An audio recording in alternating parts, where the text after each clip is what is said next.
Assalamualaikum warahmatullahi wabarakatuh.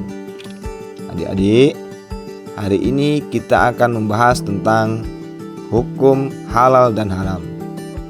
Dalam ajaran Islam, topik ini sangat penting karena berkaitan dengan aturan yang ditetapkan oleh Allah Subhanahu wa Ta'ala untuk mengatur kehidupan umat manusia, baik dalam aspek konsumsi, perilaku, maupun sikap sehari-hari. Adapun submateri yang akan kita pelajari hari ini diantaranya adalah: yang pertama, definisi halal dan haram. Yang kedua, dasar hukum halal dan haram. Yang ketiga, sebab-sebab halal dan haram. Dan yang keempat, bagaimana penerapan hukum halal dan haram. Secara umum, halal adalah segala sesuatu atau kegiatan yang diizinkan atau dibolehkan oleh syariat Islam untuk digunakan atau dilaksanakan. Sebaliknya, haram adalah sesuatu atau kegiatan yang tidak diizinkan, tidak dibolehkan, atau bahkan dilarang untuk digunakan atau dilaksanakan. Dasar utama dalam menetapkan hukum halal dan haram adalah Al-Quran. Al-Quran sebagai sumber hukum utama dalam Islam memberikan penjelasan tegas tentang apa yang dihalalkan dan diharamkan oleh Allah Subhanahu wa Ta'ala. Sebagai contoh, dalam Quran surat Al-Maidah ayat 87 yang artinya, "Wahai orang-orang yang beriman, janganlah kamu mengharamkan sesuatu yang baik yang telah Allah halalkan bagimu, dan janganlah kamu melampaui batas. Sesungguhnya Allah tidak menyukai orang-orang yang melampaui batas." Selain Al-Quran, hadis Nabi Muhammad SAW juga menjadi pedoman dalam menetapkan hukum ini. Berikutnya, yang terakhir adalah ijtihad atau fatwa ulama. Ijtihad atau fatwa ulama juga menjadi dasar dalam menentukan hukum halal dan haram, terutama dalam hal-hal yang tidak secara jelas disebutkan dalam Al-Quran atau hadis. Ada beberapa penyebab sesuatu itu menjadi halal atau haram. Di antaranya adalah zat asalnya, kemudian sifat asalnya, yang ketiga proses pembuatan atau usahanya. Penyebab halal dan haram dilihat dari zat asalnya. Jika zat asal dari sesuatu itu halal, maka hukumnya halal. Sebaliknya, jika zat asalnya haram, maka hukumnya haram juga. Sebagai contoh, mengapa babi, darah, dan bangkai Allah haramkan? Tentu Allah Subhanahu wa Ta'ala yang Maha mengetahui dengan ciptanya mana yang baik dan buruk itu untuk manusia. Sebagai contoh, mengapa babi, darah, dan bangkai Allah haramkan? Tentu Allah Subhanahu wa Ta'ala yang Maha mengetahui dengan ciptanya. Salah. Tentu Allah Subhanahu wa Ta'ala yang Maha mengetahui dengan ciptanya mana yang baik dan buruk untuk manusia.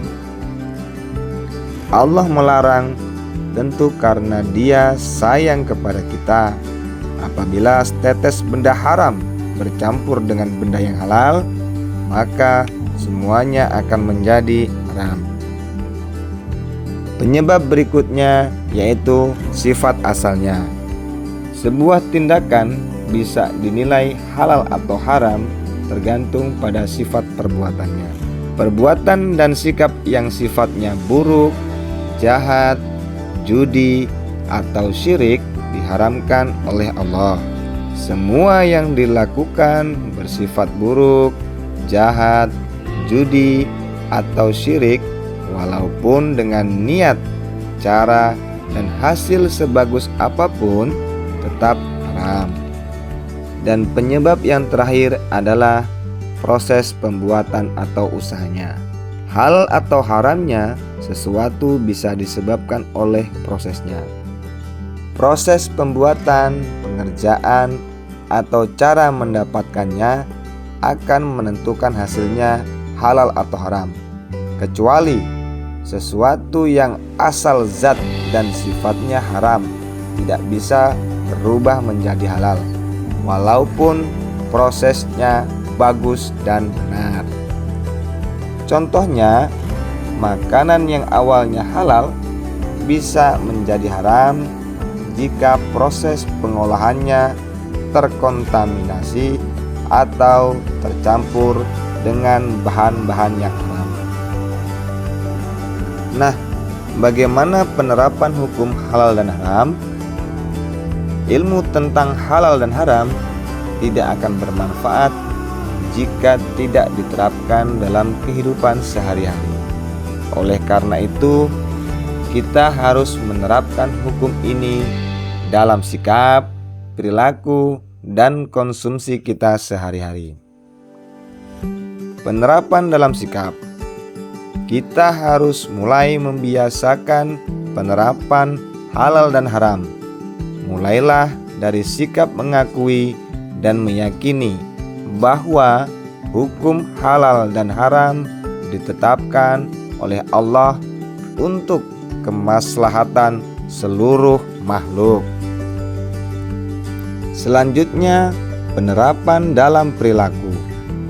Apakah hukum perbuatan membuang sampah sembarangan menurut Islam halal atau haram? Membuang sampah sembarangan termasuk perbuatan buruk, zalim kepada lingkungan, dan bisa merugikan orang lain. Untuk itu, kita harus menghindari perbuatan buruk yang dapat merugikan diri sendiri, orang lain, dan lingkungan. Dan yang terakhir adalah penerapan dalam konsumsi. Mengkonsumsi dan menggunakan barang-barang yang halal dan meninggalkan barang yang haram hukumnya adalah wajib. Abu Bakar radhiyallahu anhu mengatakan bahwa ia pernah mendengar Rasulullah Shallallahu alaihi wasallam bersabda, "Setiap daging yang tumbuh dari sesuatu yang haram, maka neraka tempat terbaiknya."